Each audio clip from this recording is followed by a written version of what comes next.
welcome to this episode of Conversation with a Chef. I'm Jo Ritty and I love sharing with you the conversations I get to have with talented and passionate chefs. It's the backstory, if you will, to the food they're putting up. I begin today by acknowledging the Wurundjeri people of the Kulin Nation, traditional custodians of the lands and airwaves of Naarm, where this conversation takes place. Land which was never ceded. Land where communities came together to eat seasonally, locally and without exhausting resources. I pay my respects to the elders past, present and rising. I met Juan Berbeo on Christmas Eve in the entrance to my apartment building. He was wearing an apron and I asked if he was doing some cooking. He replied, "Yes, I'm a chef." Well, you can imagine my excitement. We had a brief chat in the lift and to my delight he agreed to talk to me for Conversation with a Chef. Juan is executive chef and the guy behind the concept of Berbeo Bros. Arriving in Melbourne from Colombia 14 years ago, he worked at Pastuso, MoVida and Rockpoolbefore before opening Berbeo Bros with his brother Sebastian. The brothers are third generation of Berbeo butchers and cooks, with their family having been in hospitality for over 50 years in Colombia. Grandparents, then parents, catered for 1,000 covers a day in a restaurant on the road between Colombia's capital, Bogota and Fusagasugá, a central region of the Andes Mountains. And Juan says he grew up in the pots, working with his parents from a very young age. Juan is passionate about sharing Colombian street food, and he does that at his restaurant in South Melbourne. He also wholesales products around Australia and cooks at countless festivals and farmers markets. What sets Berbeo Bros apart from other barbecued meat is that they cook their marinated meat on a vertical spinner over red gum charcoal. Such is the following they've garnered for this style of cooking that Juan and his team are set to start producing and selling home spinners. I'm keen to get along to the next festival and check it out all for myself, or check it all out for myself. Talking to Juan made me so hungry. I'll keep you posted and maybe I'll see you there.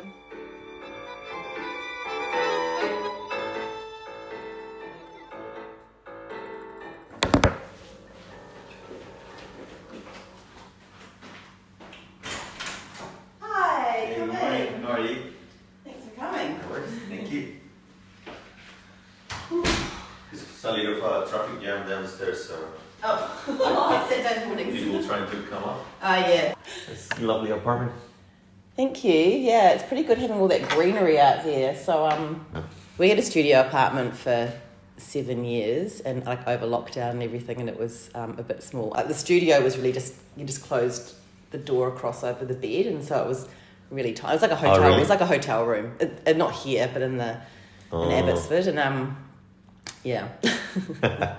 And when I was teaching, because I teach French as well as do this, I was teaching online and Charlie just couldn't really be there because it was like he's right in the room, so he ended up going and staying for a lot of the time down on the peninsula at his parents' place just because it was So you just teach French and do the podcast? Yeah. So I teach in a high school full time, and the podcast is a hobby, I guess. And I also write for Broadsheet sometimes. Oh, cool. Yeah. So That's it's awesome. Good. Yeah, I love it. It's nice. I think teaching French as well, somehow food and French go together. That's awesome, yeah. Yeah.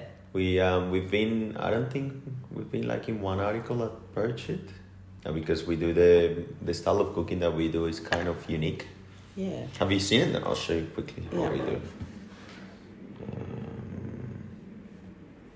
We might be doing one. I'm not sure whether next weekend or the following weekend we will be doing a cook up in front of our business. So basically, this is what we do. Oh, okay.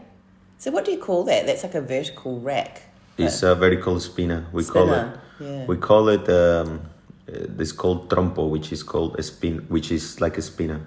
Okay. That was the last festival this weekend. It was Vida Latin Festival. Oh, okay. It was on between the National Gallery and Shrine of Remembrance. Yep. Along St Kilda Road. Okay. Pretty much between St Kilda Road and the Botanical Gardens is like a big green area. Yeah. So that's where we had the festival, and we did really well. And you do you do lots of those festivals? Plenty. Yeah. Oh, that looks delicious. Gosh, your video quality is really good, isn't it? Yeah. It is an iPhone like yours. Yeah. That looks 3D. That's amazing. Wow. So we use Wagyu. I use Wagyu cuts and I use pork shoulder. And people just love it. Wow. That's delicious. Look at it glistening. I bet it smells good too. Yeah. I'll be doing one once I know the date. I don't know whether it's this, not tomorrow, the following Sunday or the following Sunday. I'll let you know. You can come. We are just in South Melbourne. Oh, great. Yeah, I'd love that. Perfect. Yeah. Are you from New Zealand? I am, yeah. I'm going to New Zealand on Tuesday. Are you? I'm going to Auckland. Oh, yeah, no, I'm from Christchurch. From South Christchurch. Island. I'm going there because I'm I'm organizing meat stock. Okay. Meat stock is like a meat and barbecue festival. Okay. So it's done in New Zealand, in Australia. So we're doing Hamilton in New Zealand. We're doing Bendigo. We're doing Toowoomba in Queensland. Okay. We're doing Sydney showgrounds. And there is also in Brazil. Wow, okay. I'm not doing Brazil one, but it's a really cool festival. It's like massive. There's over 100,000 people over the weekend. Wow, okay. And people pay to get in. Okay. And then pay for the food or? And then they pay for the food. It's Gosh. funny, like they pay $50, $60 to get in. Yeah. And then on top of it, they just buy meat. Whatever they can buy. It's like a festival, but you need to pay to get in. So is it all barbecue or not necessarily? It is barbecue, like American barbecue. Yeah. And we do our style. But yeah, everything. You name it. So when you go to Auckland, are you cooking there as well, or are you? I'm gonna cook. You're gonna take? Do you take your equipment over there? Yeah, wow. I'm gonna ship it to Auckland. Oh. So I'm actually going next week because I need to ship my stuff, but I don't know where to ship it. So I need to make contacts. I need to say, hey, we're doing this. Maybe I was thinking of the charcoal suppliers. Say, look, I'm gonna buy from you, but let me ship this to you. Yeah, yeah. Do you know anyone there already? Just the organisers, I suppose. I've got some contacts, but the best thing is to go yourself and show your face and say, look, this is what we're doing. Yeah, of course. So it's your first time to New Zealand? Yes. Oh, how exciting. So I'm gonna go Tuesday and I'll come back on Friday. Just a quick business kind of trip. And the good thing about Auckland, to me, Auckland's just another big city, but it's probably quite a small city compared to Melbourne and so on. But you can really quickly get out of Auckland to these amazing beaches like Piha and Raglan and those ones that sort of the areas around it are really beautiful. I mean, it's got some lovely. It's a bit like Sydney in that it's got a lot of waterfront as well, and you can get a ferry across to Waiheke Island and so on. But yeah, the North Island's quite different from the South Island. Yeah. It's quite a big food movement in New Zealand now. That's good. Yeah, so, and there's this, people are becoming a lot more conscious of sustainability and so on. So there's a lot of big conversations and about calling on Indigenous knowledge as well and cooking in some of those ways. So yeah, I think The hangi. Yeah, the hangi. That's right. Which is that style of cooking is done in lots of different countries. Cooking. Would you have that in Colombia as well? We have similar style. Yeah. In the flats of Colombia, the border with Venezuela. Yeah. So I think New Zealand is gonna be really good. So I'm taking probably 400 kilos of meat. Oh God! Wow. I sold 350 kilos here. Really? Over a weekend? Or one day? Friday, Saturday, and Sunday. Yeah. Wow, that's amazing. And do you work with your brother? My brother, he's a partner, but he's kind of like a silent partner. Oh, okay. Yep. He's more construction, and he's the one that helped build the place. Yeah. But he has another job. He works in construction. So when you go over there, do you, to cook at Meat Stock, do you go by yourself or do you have? I come with my partner, Yeah. and maybe a good friend of mine will come. Yeah. And then we just get people to help. Okay. Because we do the kind of all the stuff that people don't know. We do it, but we can get it done. I'm gonna get there. The festival is 24th, 25th of Feb. So we get in there the 19th Okay. to prep everything, to organize everything, to find everything we need. And then we just get a few people just to help us put things together, like at the time of service. Yeah. And that's it. It does always amaze me that chefs can just, step into like a different country or a different restaurant or whatever and just go for it. Like, Yeah, but I'm actually chipping the meat from here. yeah. I'm chipping the meat from here. So that you can be sure of the quality, or? Just to be honest, because I'm using Wagyu. Yeah. So the Wagyu that I use is called Share Wagyu. It's from Ballarat. Have you? I've heard it. Yeah. You've heard of it? Yeah. I buy directly from them. Like I know the owners. So this is a couple. The lady's called Vicky Sher. So we just call her and say, look, I need this. So we've been planning this for like 6 months ago. Okay. So we're doing the shipment and everything. We already got the contact to send. Okay. I already got the contact to send the stuff. Yeah. Yeah. So. Wow. It's amazing. Yeah. Gosh. But I am recording. But you've been cooking for a long time. Well, I was born in the pots, do we say, because we are third generation of cooking. So my granddad had my family was a little bit more of butcher, like a butcher. They had butchers in town, but my granddad and my grandmother had the only restaurant that there was between the capital, between Bogota and my town. My town is called Fusagasugá. So they had the restaurant kind of in the middle of both cities, and they could serve 1,000 to 1,500 people a day. So they had pots with soup, and the pots would hold 200 liters of soup, and they had 5 of them cooking. And they also make a plate that is called fritanga, which is basically the offal, like all the lamb heart, and they kind of deep fry it with the belly, and you just eat it with some potatoes on the side and sauce and stuff, and black pudding, chorizo. So they used to buy I think my dad told me that they used to sacrifice about 10 cows a week and about 30 pigs a week, and they had to go to a big place in Bogota to buy pork belly in bulk and all this offal to keep up with the demand. Even my dad has stories that at the end of the day, they just got boxes of money, and they had a room full of boxes with money. And they just, wow. My dad had to go and help my grandmother to count all the money, and they would take 2-3 hours counting money. Even times, because my grandmother back in the day, she smoked. Sometimes they burned the money because she was with the ashes.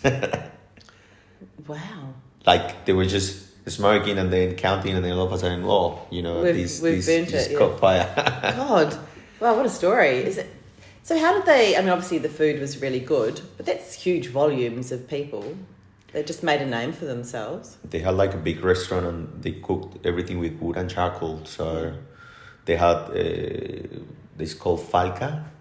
Falca is a big. It's like a bench, what can you say? Like a bench, and it had holes in the middle, but it was made with cement and clay. Okay. And then they make holes underneath, so they would put the wood and the charcoal, and then they would sit the pots on top of those structures to cook.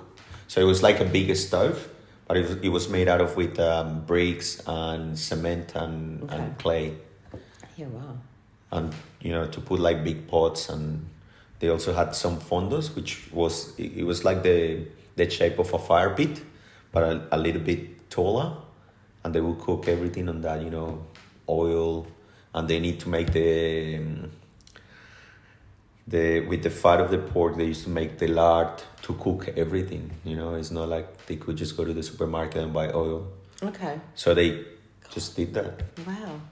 And so your grandfather started doing that, but grandfather and grandmother. Yeah.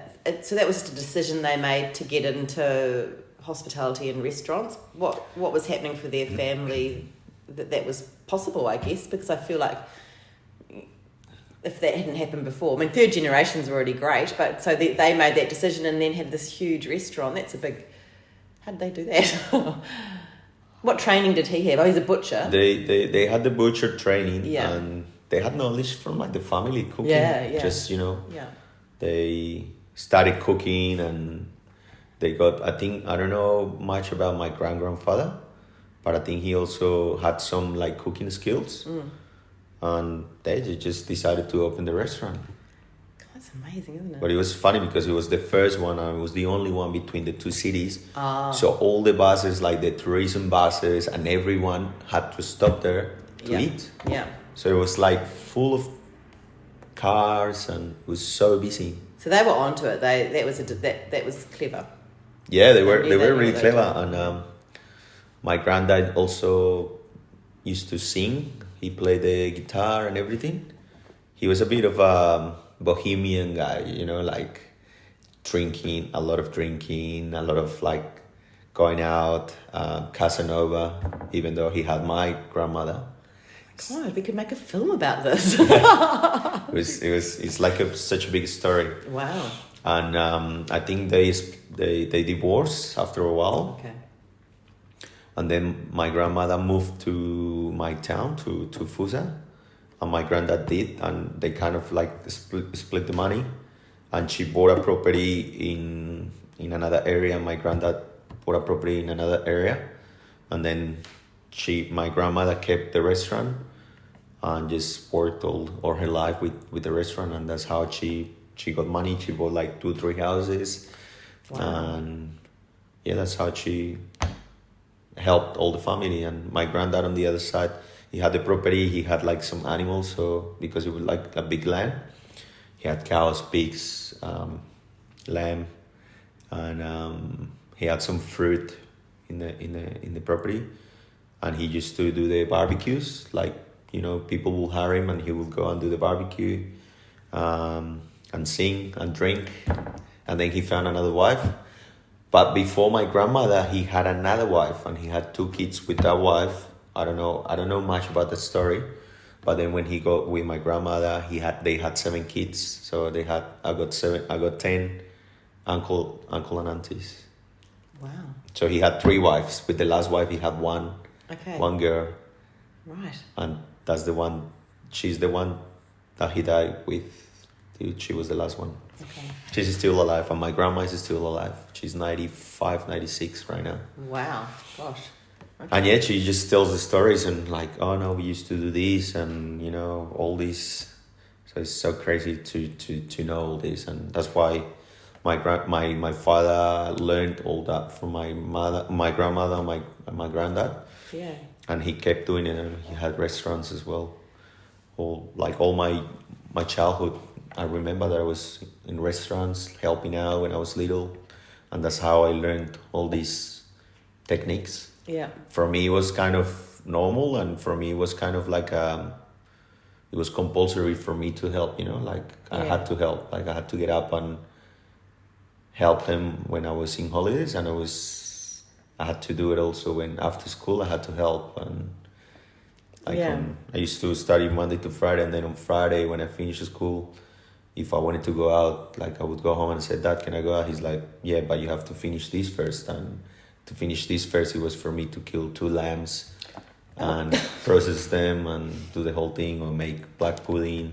And then the Saturday, I had to get up at 5 a.m. to go with Mom to the market and buy all the vegetables, everything. And because I had the one who had to carry everything, and I was the one that was driving, so I had to help Mom doing everything. Wow, and that's a pretty good education, but still, it's a lot, isn't it? But then you decided you wanted to be a vet. Is that right? I started, because for me cooking was like normal, I didn't say to myself I need to go to school to cook, because I could cook so many things. Like when I was 12 years old, my dad had too many events at the same time on the weekend.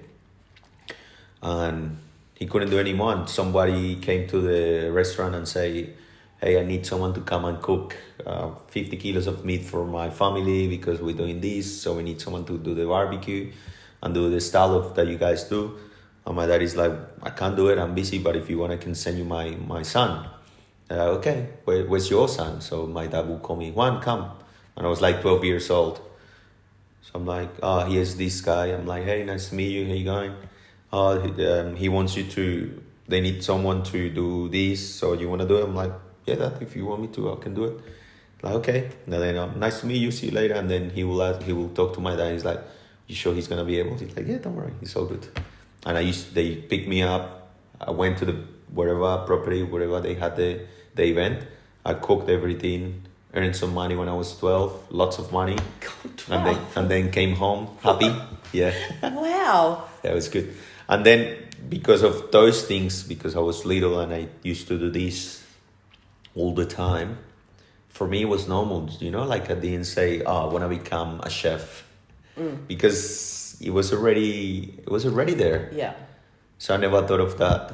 And I thought that, it's a lot of commitment when you have a business. It's too hard, to maintain it. Yeah. To deal with the employees, having employees is really hard, especially when cooking. So I never thought of that. So I said, I'm going to start animal and veterinary sciences. And I did 1 year in Colombia, and then I decided to come to Australia. My best friend was here, and he helped me to come here. I did English for like 8 months, and then I got into university. I got a La Trobe University, and I started two years there. I had to do 1 more year, but I couldn't finish it because it was too expensive, and I was paying for everything, working full time, studying full time. An international fee. An international fee. At the time, it was quite a lot, so I was like, maybe I need to stop this. So I moved to cooking because I already knew how to cook, and I was already cooking in like a catering business. So it was like the difference between paying university and paying a TAFE was quite big. So I was like, no, I'm just gonna do cooking. So I became a professional chef here in Australia. Yeah. And then you worked in some pretty great restaurants too. I did. So I started working in Epicure, which is Spotless back in the day, at MCG. Yeah. In Fitzroy Gardens. There used to be a cafe, Pavilion Cafe, I think it was. Then from there, they moved me to the National Bank when it opened first time in Docklands. It was like 5,000 employees. So we worked at the cafe. So we used to do the functions, the tea room, when they had tea. So we used to do sandwiches and scones and all this. Oh, yeah. And then that's when I spoke to the chef, I said, look, I think I got a little bit of knowledge in the kitchen. Can you give me an opportunity to do it? He's like, yeah, come and try one day. So I started helping him. And that's when I started working for the first time in the kitchen. And then from there, I moved to Peter Royland to do we did Pompeii exhibition when the Pompeii exhibition was here. Yeah. We were cooking Italian food with this Italian chef, with Nina. She also she told me a lot of Italian cooking. And then from there, I moved to Rockpool. I got some contacts and I was able to work at Rockpool. I worked there for a few months. I didn't like it so much because for you to move from one side to another in Rockpool, you had to stay for more than a year. So it was kind of boring for me. So I moved from there to Albert Park Hotel. Then from Albert Park, I went to Cafe Orange on Chapel Street. Oh, yeah. Used to be massive. We used to serve like 500 breakfasts a day. Like on the weekend, it was crazy. Yeah. Like the turnover of the place was incredible. So when was that? I would say 12 years ago, 13 years ago. Yeah.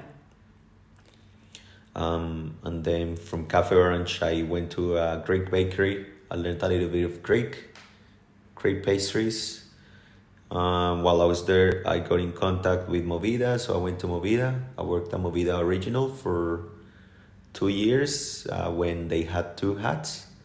So you had to book 3 months in advance to get there. That's right.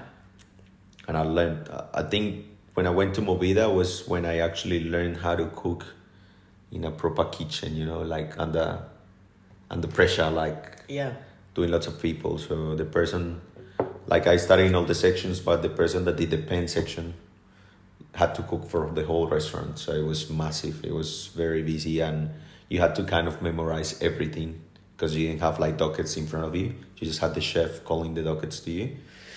So it was like massive, like really, really big. And that's where I learned how to cook, I think, like in a proper kitchen. So that's more Spanish. That's Spanish, yeah. Flavors, yeah. So I did for 2 years, and then I went to Iran.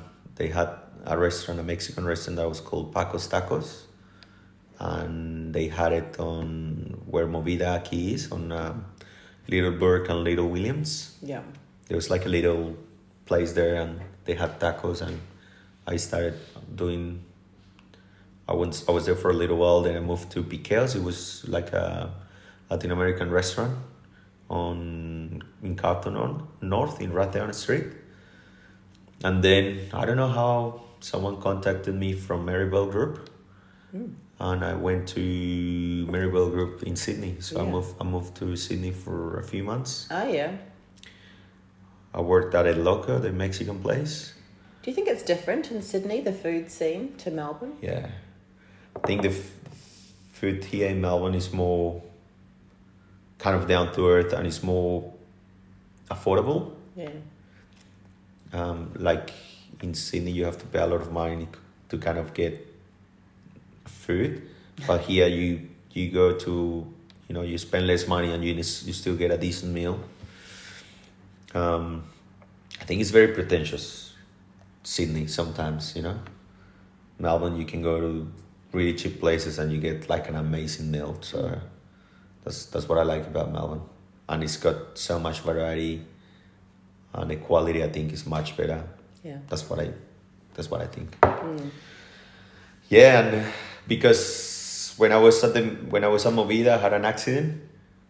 I broke my wrist and I had a really big recovery. Wow. And I had some issues with my visa. So when I was in Sydney, I applied for a visa, but the visa got denied because I didn't send some documents when I was in recovery, and immigration don't see those things. So when I was in Sydney, they told me, no, the only thing that you can do right now is to leave the country, because if you don't leave, then you'll be penalized for 3 years if you overstay. So I went back to Colombia, and I went back for 15 months. I stayed in Colombia. Wow. To help my mom and dad in the restaurant. And I used to make lechona, which is like a stuffed pig.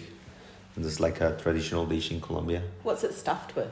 Rice, pork, Oh. Yellow split peas, some parsley, and then you slow cook it in the oven for like 12 hours. Wow, yum. And it's delicious. We sell it at our restaurant. Do you? As well. Yeah. Wow. So you must like it here because you wanted to come back. You could have stayed home, I guess. Yeah, I was there and I looked for jobs, and the payment was really bad, and it was working like 6 days and working like 60 hours a week, and or so, probably more. So I was always looking, you know. I was like, the only way for me to come back, because I didn't have much money, it was like to be a sponsor. Oh yeah. Because I had finished my certificate 3, I think it was. So the Pique's guys in Carlton North, I had already worked with them, and I made like a friendship with them. And I saw that they were looking for chefs. And I said, why don't you help me out and help me get the sponsorship, and I come and help you. And then after 15 months, I was able to return, you know, with their help. Yeah. Were you always thinking that you might like to have your own business, or how did that come about? Because when we were working, we did some festivals. We did a Spanish festival, and we were really busy. We did really well. So people were saying like, oh, when are you gonna open your own? When are you gonna do this? And we said, well, when the right time comes. And we were not residents or anything, so it was really hard to kind of have a business on a student visa. So we waited a long time, but it was always there. It was always the plan to have something. And the Berbeo brothers in Colombia, is that your dad runs that, or who is that, or is that yours as well? Berbeo Bros in Colombia. Yeah. In Colombia, it used to be called Asadero Berbeo, so it was run by my mom and dad. Yeah. But they closed it. We told them to close because it was really hard to run and dealing with like we say, the employees. And so I said to them, you guys have worked a lot, so just take it easy and we help you guys out. And they just work from home. We got a big property, so they prepare everything there. People sometimes go and buy from there, like they go and pick up, or when they have events, they just hire my dad or my mom to do the stuff for them. Yeah. So that's what they've been doing for the last, I think, 5 years. Yeah. And they've come here 3 times. They've helped us in the festivals as well. So they've been here 3 times, and it's been really good to have them here. And then I came to this restaurant. I had some issues with the visa because the restaurant withdrew my application when I was because I needed some more time, and they sold the restaurant. So my only way to stay was also to find another sponsor. So I found 3 sponsors, but I chose to go with Pastuso. So I went into Pastuso. I worked at Pastuso for 2 years. Wow. I was the head chef for 2 years, and then after that I applied for my residency. They helped me to get the residency.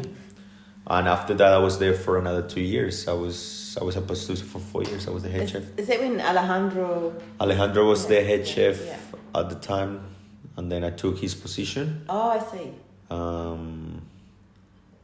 He's very passionate, isn't he? Yeah, he's good. He's really good, and he helped me a lot with my that's good. With my visa as well. So I'm very thankful. Yeah. With him. That's a fun place. There's a lot going on there with the ceviche and like the cold kitchen and the grill and all that stuff. It's good. Yeah, it's really busy. Yeah, I'm really proud that I worked there for 4 years, and I learned a lot from that place because they supply courses for you to like hospitality courses. Oh, good. Yeah. So I learned a lot of things there to run a restaurant, to run a business. Yeah, because it's not just about food, is it? It's all that staff, as you say, staff management and the money side of things. The costings is like the most important thing. It must be so stressful because as a chef, you just want to prepare all this really beautiful food, but then you've got the cost. Yeah, it's like you can prepare anything, but if it's not gonna be worth it, it's not gonna make you money. Yeah, you're not doing anything. So that's why you get all these courses, and that's why you learn. And that's why I say, like, being a chef is not just about cooking and making amazing food. It's about running a place, doing the costings right, having a good team behind you to run it. So it was really good. We were really successful at Pastuso at the time. And then when I got my residency, I was like, okay, now I can probably find something for myself. So I found Berbeo Bros. I found where the Berbeo Bros is, and we rented with my brother. We did like 6 months of works to fix it before we opened. How big is it? We got 24 seats inside, and we got another 15 seats outside. But is the main thing catering or festivals, or do you have people come into we have like 3 businesses. So we have the restaurant. Yeah. I call it like an eatery more than a restaurant. It's like more quick. We try to do quick food, but well prepared. We have the catering with the festivals, and we also do wholesale. So we make them frozen products, and we distribute them around Australia. Okay. So all our products are already in all the states in So what would they be? Are they actual meals or? We have empanadas. We have cheese balls, which is called buñuelos. We have arepas, which is like a flatbread, but it's got 50% cheese inside it. Mm. We also do cheese. Lechona, the stuffed pig that I was talking about. We also pack it in containers. Chorizo and morcilla, black pudding. Mm. So we distribute that as well. Wow. And the barbecue, do you barbecue there or? We have like a gas barbecue in the restaurant, but we do events outside the restaurant. Okay. So that's when we do the cook-ups, when we do the carne a la llanera. Yeah. We have like a big food pass, so we get a permit, and we do the festival there. We do like, people just come and buy our food, and that's it. Yeah. So what you were showing me before on the spinner, how long does that take to cook, that meat? I'd say 4 hours. Oh, yeah. Is it marinated or is it marinated? We marinate it with spring onion, capsicum, thyme, bay leaf, garlic, and we blend it with beer. Oh. And we rub it with that. Wow. We put a salt. Before the marinade, we put salt. So it's salt, cumin, pepper, a little bit of saffron, mix it together, and then we put on the meat. So it gives like a little bit of a red color. And then we put the marinade, which is kind of greenish. And that's why it looks like it's like green. Wow, it sounds so delicious. And then what sides do you have with that? It normally comes with potatoes and guacamole, but we have to convert it to bread because people in Australia just want light bread. People don't understand the potatoes, so we boil the potatoes. So we put bread now. Yeah. We just say, you get pork, beef, bread, and you get a little salsa, tomato salsa. And if they want, they can add guacamole or they can add a chorizo. Yeah. And we also do bread rolls. So we get the bread rolls and we stuff them with the pork or with the beef. And we put pickled red onion and 2 sauces, one mayo and one, it's kind of like a salsa verde, parsley, garlic, jalapeno, lemon juice and oil. And that's how we kind of present the rolls. And that's what we just sell, just those. Yeah. Oh, it sounds so good. And do you pretty much always sell out? Yeah, we always try and do probably, I would say, 150, 200 kilos. And if we have leftovers, I cut it and I freeze it because I leave it like medium. So then we reheat it at little pop-ups in the markets. We do farmers markets as well sometimes. Okay. And we also sell it like, I've got friends that they buy the takeaway containers that give them like 250 grams of meat, pork and beef, and they just put it in the oven frozen. I don't know how they do it, but they say no, we just chuck it in the oven frozen, and we put it like really high temperature for a little while, but then it cooks really well and it's still nice and juicy. I was like, it works for them. Good, lucky them. Yeah.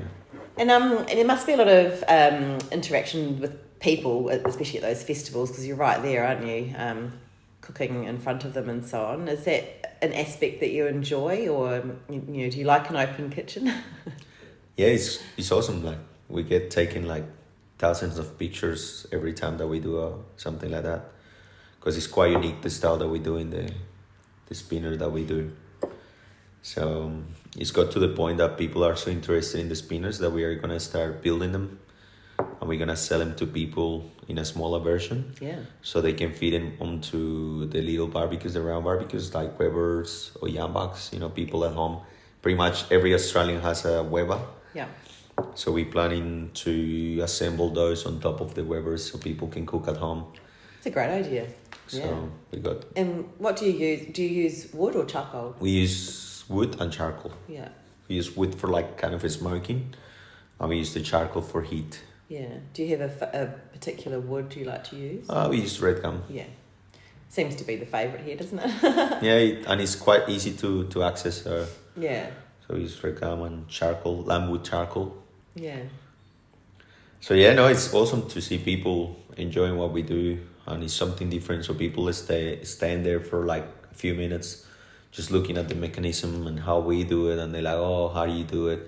So I have to repeat myself like 1,000 times, but it's awesome to see that, you know, people love it. Yeah. And it's something interesting. Yeah. It's not like you're something that people have seen so many times and they're like, oh yeah, just give me one. But now they like more interested when they see it. So. Yeah. Wow. Well, it sounds like it's got lots of challenges, and you know, you're not going to get bored because you're coming up with these different branches and ideas, and you're going to all these different events. So that's good. Yeah, the plan in future is to, you know, to run this business, and then probably next big move will be to, you know, start producing these spinners in mass production, and then probably opening a restaurant in the city with this setup very well exposed in the restaurant. When people come in, they can see the setup. So it'll be kind of like a steakhouse. So Yeah. it's in the cards. It's there, but slowly. Yeah. And how can people find you? Like, you know, so does it say on your website what festivals you're going to, or farmers markets, or We use more Instagram. Okay. Yeah. Sometimes it's hard to keep up with the updates on like a website. Yeah. But yeah, we do just on Instagram. Hey guys, we're doing this, and we share stories, and we do post the reels showing to people what we do. So that's how people follow us. Yeah. Yeah, that's how we are well known. And then, you know, with the podcast, we've been like on the radio as well. You're on SBS, haven't you, as well? SBS. The other day I was in this radio station, also in The Age, with Danny Valenti's help, the Sophia 11. I got another guy, he's called Paul, from the City Lane. Yeah. They know what we do, and they share stuff as well. So Yeah. Great. yeah, it's pretty good. So, because I read that your family is food royalty in Colombia, but you're obviously pretty famous here as well already. Yeah, no, it's good. People know us for what we do, and because they know our style is a bit different. And because I worked at Pastuso and all these other restaurants, people get to know you, and they like, oh, I met you at MoVida, or I met you at this place. Like, yeah, well, now I'm here, so it was awesome to see you. So, and we got a lot of followers. Like, there's a couple of these Australian guys that started coming to a little festival that was at Prime Market.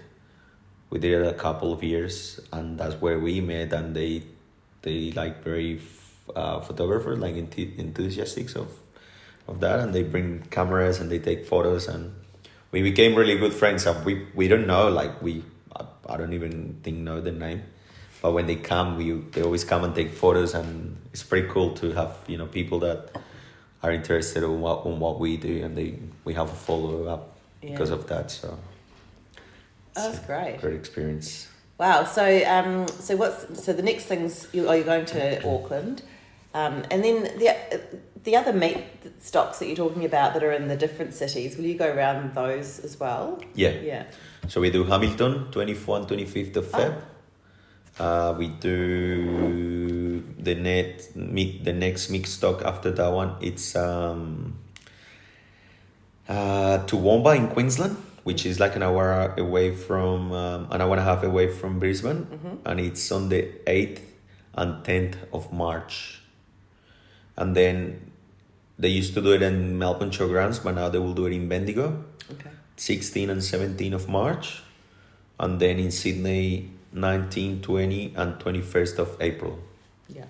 And hopefully I'll go to Brazil just to see, I think it is June or July, go and see what it's like. And yeah, you know, we might as well. It'll be winter here. yeah.